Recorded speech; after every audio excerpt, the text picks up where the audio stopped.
सैयदपुर विधानसभा के प्रत्याशी अंकित भारती ने अनौनी, सौना, मौधा, मकरसन ग्राम पंचायतों में जाकर डोर टू डोर जनसंपर्क किया और अपनी सपा पार्टी की नीतियों को और पार्टी के कार्यों को ग्रामवासियों के समक्ष रखकर अंकित भारती ने बताया कि हमारी सरकार पूर्ण बहुमत से पूरे प्रदेश में नहीं पूरे देश में अपना परचम लहराएगी और बेलगाम सरकार को जड़ से उखाड़ फेंकने का काम करेगी।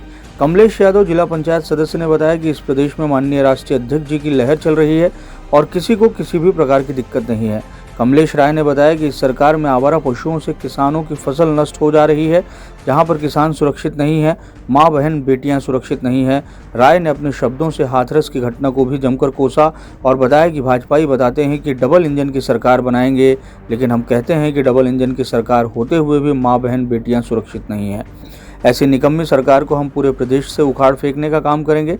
कमलेश राय ने बताया कि भाजपा सरकार में मंदिर का विकास, आवारा पशुओं को छोड़ करके उनका विकास, किसानों की फसल खत्म करने उसका विकास, ऐसे तमाम भाजपा पार्टी की विकास को जमकर क्षेत्रवासियों के समक्ष बताया। वहीं पर कैलाश यादव पूर्व प्रधान ने बताया कि आवारा पशु खुलेआम घूम रहे हैं और किसानों की फसलों को नष्ट कर दे रहे हैं। आज गौचर की यह हाल है कि उसमें जानवर बीमार होकर दम तोड़ रहे हैं। पूर्व प्रधान ने बताया कि हमारे मुख्यमंत्री और प्रधानमंत्री बिल्कुल झूठे हैं। जनता के बीच में जा रहे हैं आप, क्या समझ में आ रहा है लोगों के बीच में जाकर के क्या समझ में आ रहा है, क्या मुद्दा होने वाला है? देखिए, सबसे पहले मैं आपके माध्यम से बता दूं कि जनता के बीच समाजवादी पार्टी और सभी गठबंधन के लिए बहुत ही प्यार उमड़ के नजर आ रहा है जी। और जो पुराने विधायक यहाँ पे रहे हैं सुभाष पासी जी, उनके लिए सभी का आक्रोश साफ साफ नजर आ रहा है।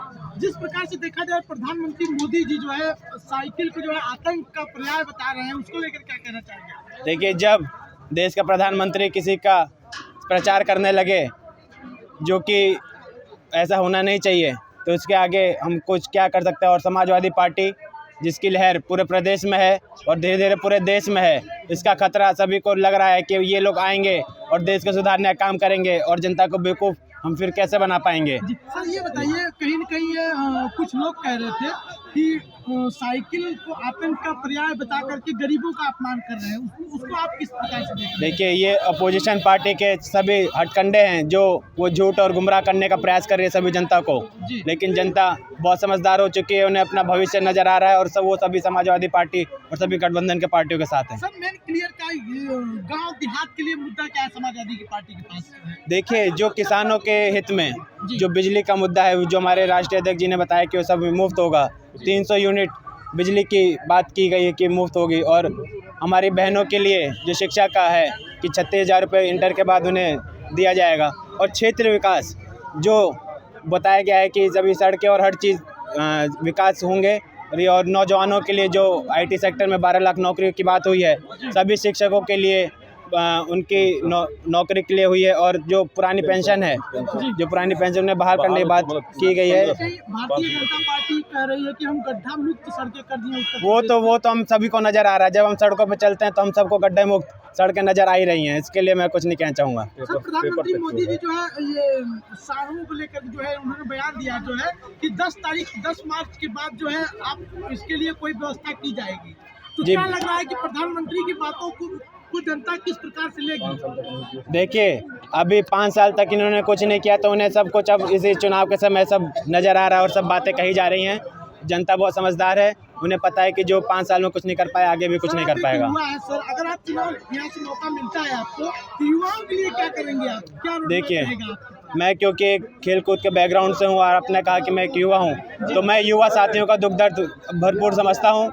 जो हमारे युवा साथी हैं जो पढ़ लिख के भी घरों में बेरोजगार बैठे हुए हैं, उनके लिए उनका रोजगार लगे, ये मेरी प्राथमिकता है। और सभी को खेल कूद बन के चुनाव लड़त में एक तरफा चुनाव में उनकी जीत हुई। सर भाजपा कहती है कि रथ यात्रा को लेकर के अखिलेश की हवा निकल गई, क्या कहेंगे सर? अरे कुछ नहीं भैया, फालतू सब है, सब नौटंकी ड्रामाबाजी है। कुछ भी कहेंगे जी हम लोग भारतीय बनकर, अखिलेश यादव बनकर, सुहेल राघव बनकर, संजय चौहान बनकर चुनाव लड़े। एक तरफा चुनाव 75,000 वोट से जीतेंगे सर। जी, सांड और आवारा पशुओं की गति तो यह है कि दिन भर आदमी किसी तरह से रोजगार करता है और रात भर अपना खेत उगोरता है जी।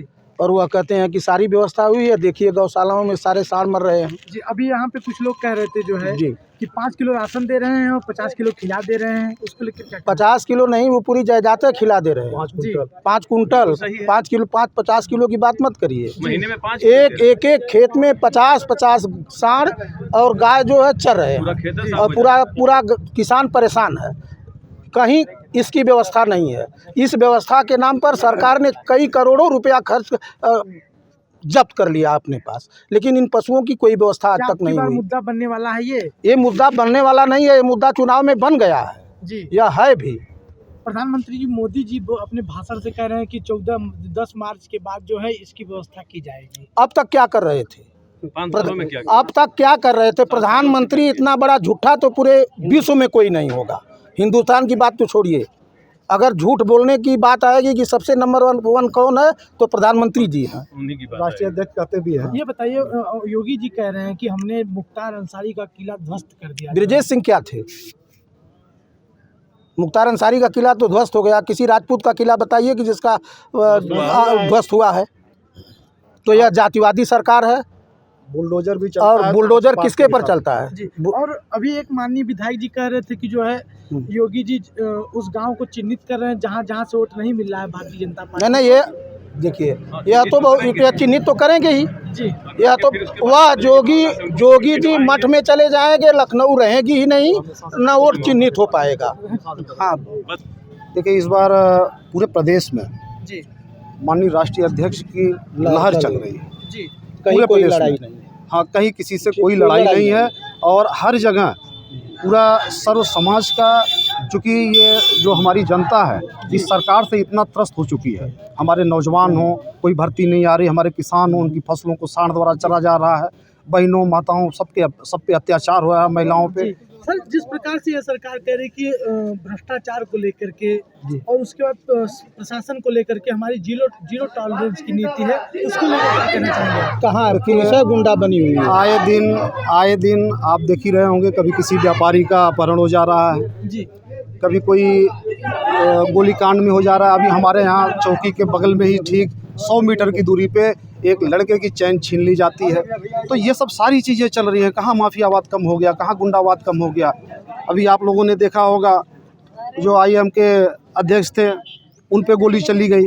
तो सारी चीज़ें हैं, माफियागिरी तो अपनी जगह है। और एक चीज़ हो सकता है, थोड़ा बहुत जो कर रहे हैं वो जात और पात देखकर, अपना पक्षपात रखकर। मैं आप लोगों से पूछना चाहता हूँ, क्या सारी गुंडागर्दी सिर्फ मुख्तार करते हैं, अतीक अंसारी करते हैं? क्या उनका एक माफिया क्रिकेट खेल रहा है धनंजय सिंह, उनके माफिया ब्रजेश सिंह, उनके माफिया विनीत सिंह, क्या इन पे कोई बुलडोजर, इन पे कोई कार्रवाई नहीं हो रही है? सारी कार्रवाई सिर्फ पक्षपात देखकर, पार्टी देखकर और जात धर्म देखकर हो रही है। कहना चाह रहे हैं कि एक विशेष बिरादरी के लोग जो है सरकार को चला रहे हैं। बिल्कुल पूरा इस समय पूरे प्रदेश में बिल्कुल ठाकुरवाद का परचम लहर रहा है। पूरा एकदम जातिवाद का आरोप। देखिए, जातिवाद का आरोप हमेशा पिछड़ों में, यादवों के ऊपर और दलितों में, हमारे चमारों भाइयों के ऊपर लगता है। उसका कारण होता है कि लोग बदला देते हैं हमारी जनता को। लोग कहते हैं कि अगर मोदी जी कह रहे हैं, योगी जी कह रहे हैं कि हमने तो राम मंदिर बनवा दिया जो है, इसको लेकर राम मंदिर सुप्रीम कोर्ट बनवाई है। राम मंदिर, ठीक है, अच्छा सवाल आपने किया है। राम मंदिर की जो ट्रस्ट बनी है उसमें आप देख लीजिए, कोई भी अगर बैकवर्ड और दलित समाज से हो तो बताइए। राम मंदिर सिर्फ घंटा बजाने से लोगों का पेट नहीं भरने वाला है। यहाँ पे गरीब किसान नौजवान रोड पे दौड़ रहा है, गरीब किसान अपनी खेतों में अपनी जान दे रहा है। मंदिर और मस्जिद घंटा बजाने से काम नहीं चलेगा। मंदिर मस्जिद का मुद्दा वो सिर्फ राजनीति के लिए उठाते हैं और उसके बाद कोई उनसे मतलब नहीं रहता है। वो इतने बड़े हो गए हैं, वो कह रहे हैं कि हमने राम को लाया है, राम को किसी आवास और किसी घर को क्या ज़रूरत थी। आज भी अगर राम का आवास बन रहा है तो माननीय संविधान के अनुसार ही बन रहा है। बाबा जी अम्बेडकर साहब के दिए हुए संविधान के अनुसार ही सुप्रीम कोर्ट ने जब आदेश किया तब जाकर हमारे भगवान का घर बन रहा है।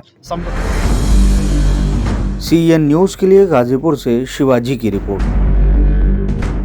CEN न्यूज देश प्रदेश की ताजा तरीन खबरों के लिए CEN न्यूज को सब्सक्राइब करें और रहें पल पल की खबर से हर पल बाखबर।